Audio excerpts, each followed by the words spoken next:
She told my granddaughter, "You can't trust old women with old pain, they pass it down like it's tradition." I heard it from the next room. I started writing letters at night. On my granddaughter's 16th birthday, she found a box waiting at her door. Inside was a letter for every year of her life and a final one that began with, "If she tells you I was bitter, ask her why she threw away the letter where I said, I never thought I'd become the kind of person who kept secrets in boxes." But there I was, every night for years, writing by the glow of a dim lamp. My hands ached, my eyes watered, but I kept going. I didn't know if she'd ever read them.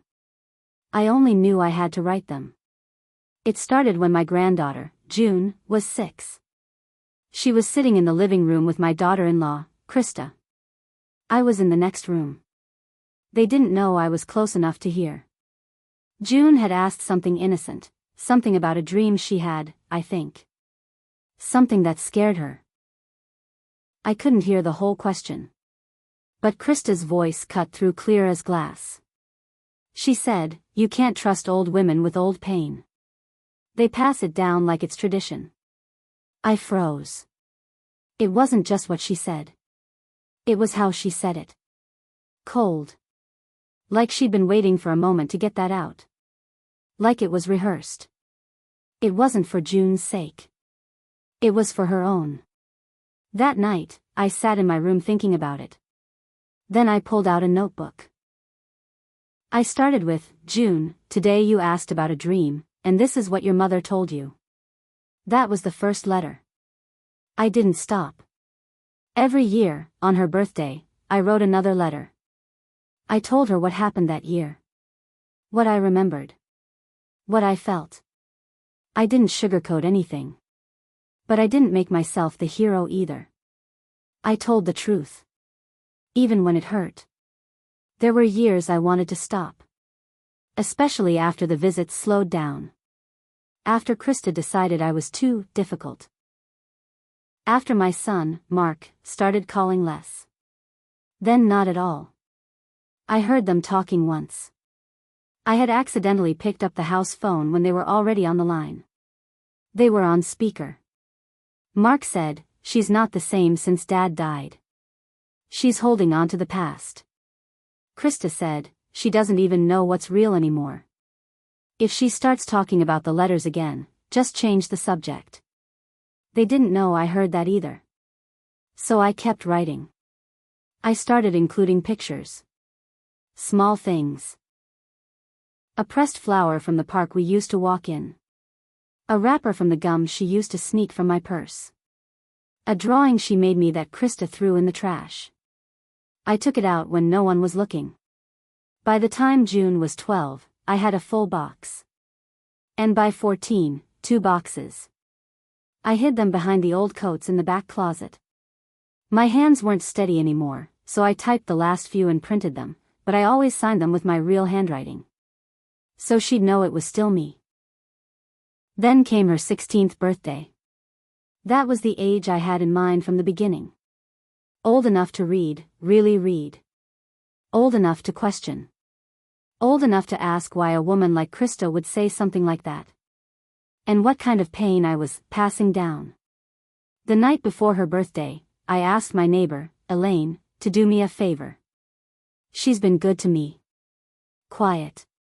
No questions. Just helps when I ask. I gave her the box. Wrapped it carefully. Told her to leave it on June's front porch that morning. No card. Just her name written on top. That last letter, the one sitting right on top, was different. It started like this: "If she tells you I was bitter, ask her why she threw away the letter where I said I forgave her." I didn't know what June would do when she read that. But I hoped it would make her ask questions. Because the truth? Krista didn't want her to know what kind of woman I really was. She wanted her to think I was stuck in the past. But some people rewrite the past to protect themselves. Others write it down so it doesn't disappear. I never told June what Krista did to me. Not yet. But the letters would. They'd tell her everything. And if Krista ever tried to lie again, she'd have to do it knowing that somewhere in that box, was the truth. I didn't hear anything for a week after the box was delivered. Not a phone call. Not a knock at the door. Not even a message from Elaine, who I figured might have heard something through the grapevine. I told myself maybe June was just processing. 16 is young. But I was also afraid. Not for myself. For her. The silence made me nervous. I stayed close to the phone. I kept expecting someone to show up angry, maybe Krista, maybe even Mark. But nothing came. Then, one night, a knock. Not at my front door. At my back door. It was dark out. I turned on the light, and there she was. June. Her hair was damp from the rain. Her hands were shaking. She said nothing at first. Just looked at me like she didn't know whether to cry or scream. Then she stepped in, closed the door, and said, "Is all of it true?" I didn't ask which part. I knew what she meant. She had read the letters. All of them. I asked her to sit. She didn't. She stood there, backpack still on, fists tight at her sides. She said, "Why didn't anyone tell me? Why didn't Dad ever say?" I told her the truth. Because they don't want to look bad. And because I let them. She shook her head. I asked Mom where the letters were. She told me you never sent anything. That you never even wrote me a birthday card. That was Krista's go-to move: erase, rewrite, deny. June reached into her backpack and pulled out a folder. Inside were 3 letters. 3 that had been meant for her when she was 7, 8, and 9. They were wrinkled, stained. The edges torn. But they were mine. I looked at her. "You found them?" She nodded. "In a box under the stairs. With Christmas decorations." She said she didn't know how they got there. She did. She knew exactly how they got there. Krista had been taking my letters and hiding them. Maybe she didn't throw them out, maybe she kept them just in case, but she never gave them to June. That meant she knew what I'd been saying. That meant she read them. And still lied. Still told June I was just bitter. Still tried to keep her from me. I didn't know what to say. But June wasn't done. She said you made stuff up. That you were jealous of her. That you wanted to turn me against her. I laughed. I didn't mean to. But it came out. A tired, bitter sound. "She's scared," I said. "Not of me. Of the truth." That night, June stayed for 3 hours. We went through the letters again. Some of them made her cry. Some made her angry. One of them, the one where I talked about the night Krista told Mark not to come visit anymore, made her go quiet. She said, "I knew something was wrong. I just didn't know what. I wanted to protect her from all this. But it was too late for that. She had the truth now. And once you see it, you can't go back." Before she left, she said something that stuck with me. She said, "She lied about you. For years. I don't think I can forgive that." I told her, "You don't have to. Not now. Maybe not ever." But I knew Krista wasn't going to let this go. She'd feel it slipping. Her grip on June, her version of the story. And women like Krista? They don't just let go. They push back. Hard. And I could feel it coming. Because the minute June walked out of my door, I saw the look in her eyes. She was going to confront her. And Krista wouldn't be ready for what June knew now. Not with the letters in her hands. The next morning, Elaine knocked on my door holding her phone. "You need to see this," she said. She wasn't one for drama, so I took it seriously. She handed me the phone. It was a post, on Facebook, of course. Krista had written a long message, one of those vague ones people post when they want attention but don't want to look like they're asking for it. But this one? It had my name in it. She wrote, "It breaks my heart to see people I once respected try to manipulate a child for sympathy. Some people use age as a shield, but old wounds don't give you a license to poison others. My daughter is smart. She knows better than to fall for guilt wrapped in nostalgia." No names, sure. But everyone knew she was talking about me. Half the town followed her page. She ran some little side business, family coaching, if you can believe it. Posted quotes about healing and boundaries, always with a picture of her smiling like she'd invented emotional intelligence. And now she was trying to paint me as the villain. I didn't comment. I didn't write back. I didn't need to. But it stung. An hour later, June came back. This time, she wasn't shaking. She looked angry. "She blocked me," she said. Krista had blocked her own daughter. June had tried to call, tried to message, and then tried to comment on the post. Krista deleted it. Then the block. "She's pretending none of it happened," June said. "She's acting like I'm just confused. Like you brainwashed me." I told her Krista was panicking. That when people live behind lies for too long, they can't handle truth in daylight. "She's not just scared," June said. "She's hiding something." And then she pulled something out of her backpack. A small, square box. One I hadn't seen in years. "I found this in the attic. Tucked inside a bag of your old things." My heart stopped. I knew what it was. It was the small wooden keepsake box I had given Mark and Krista years ago, after my husband died.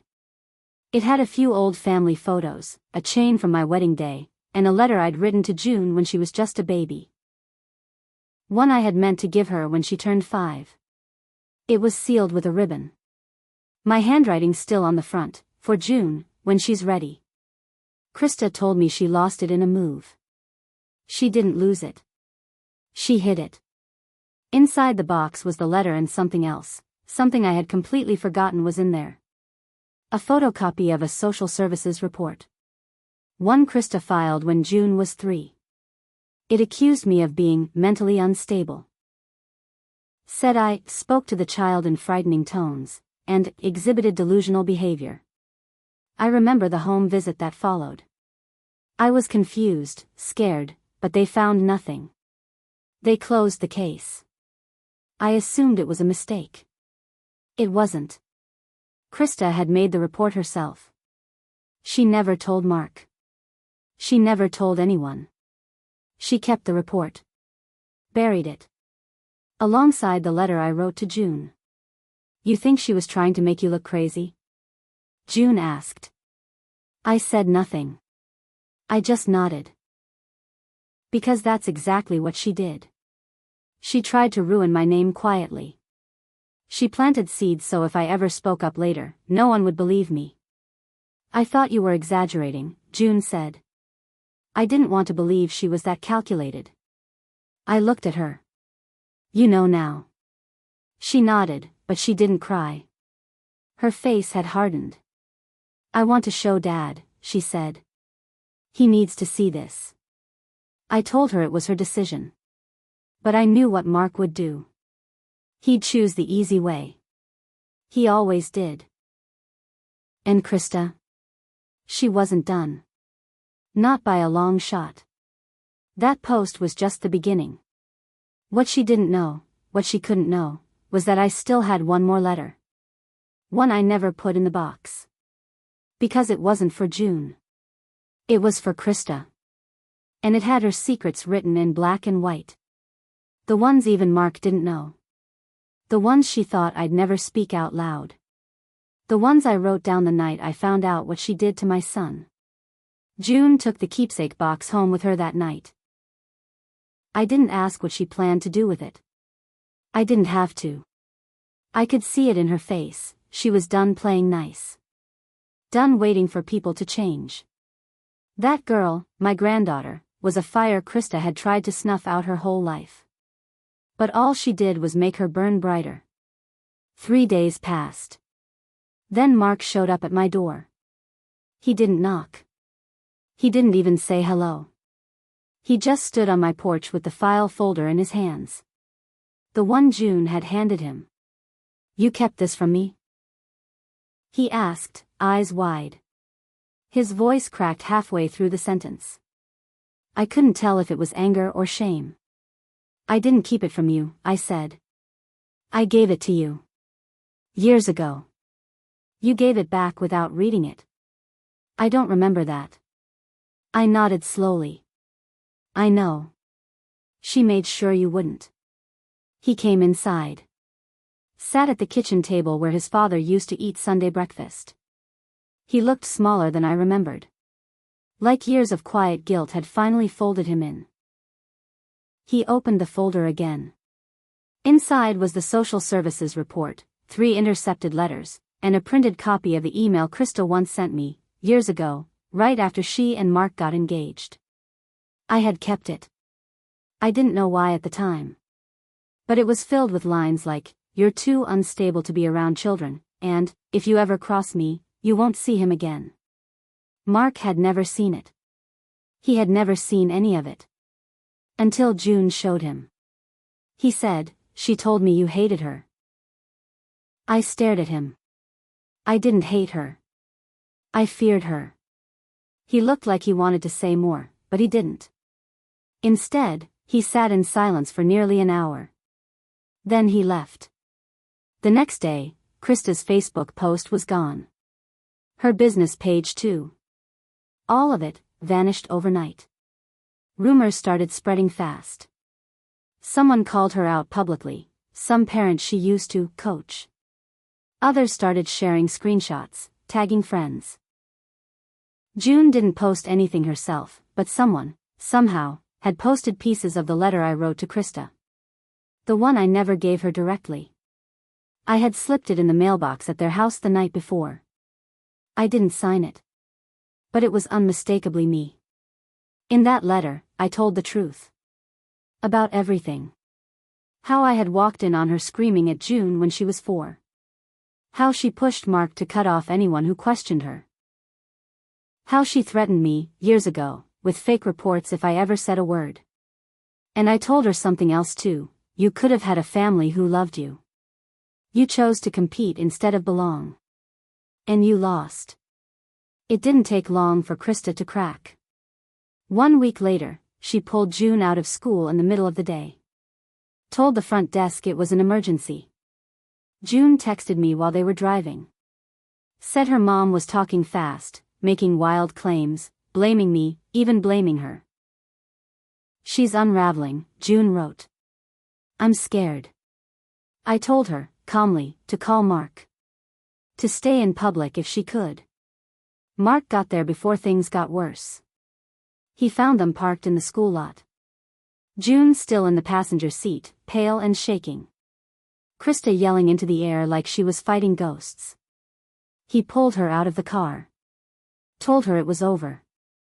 Not just the fight. The marriage. He filed for divorce that week. He got temporary custody. June stayed with him. And Krista? She checked herself into a clinic a few days later.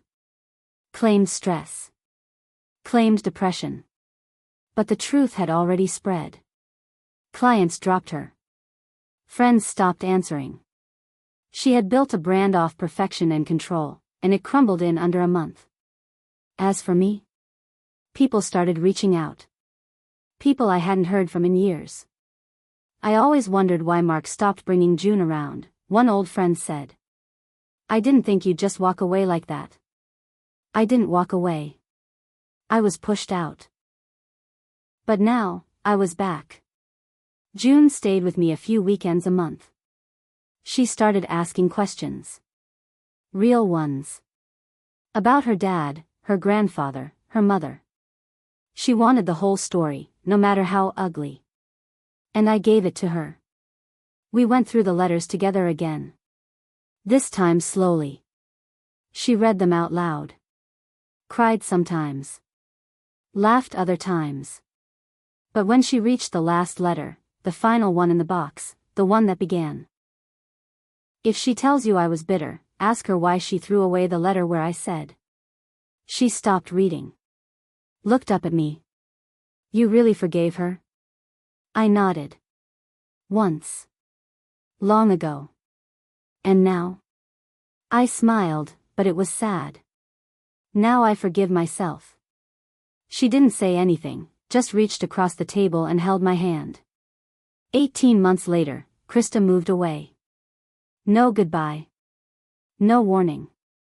She left behind a small apartment, unpaid bills, and a hollow reputation. Mark tried to make things right. He started coming around again.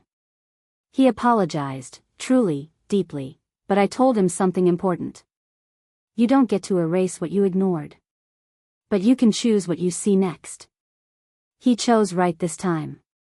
And June? She turned 17 last week. I gave her a new letter. Only one this time. It said, the past is yours now. Not to carry, but to understand. And if you ever wonder why someone like your mother lied so much, remember, truth doesn't need protection. But lies? They need walls. And people to guard them. You knocked down the walls. That makes you braver than all of us. She folded it, kissed my cheek, and said, I think it's my turn to start writing things down. That was the real revenge. Not the collapse.